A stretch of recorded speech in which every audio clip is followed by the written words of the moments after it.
જૂનાગઢના ભવનાથ મંદિર ફરી એકવાર ચર્ચામાં છે। ભવનાથ મંદિરમાં બેસતા શિવગિરી બાપુની હકાલપટ્ટી કરાઈ છે। 10 મહિનામાં 3 સાધુની હકાલપટ્ટી કરવામાં આવી છે। સંસારીઓના હાથમાં મંદિરનો વહીવટ આવતા ભોગમાં પણ બેદરકારી જોવા મળી રહી છે। ત્યારે પૂજાની સામગ્રી માટે ભક્તો પરેશાન થતા હોવાનો આરોપ લાગ્યો છે।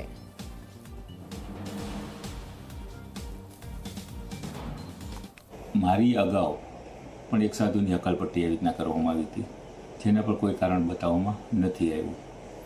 એની પહેલાં બી એક સાધુને એવી રીતના હકાલપટ્ટી કરવામાં આવી છે। પણ ટૂંકમાં કહેવાનો મતલબ એવો કે જો સાધુ મંદિરોમાં ના બેસે અને સેવા પૂજા ના કરી શકે તો શું આ બધો હક માત્ર સંસારીઓને, પૂજારીઓને, પ્રશાસને આપેલો છે?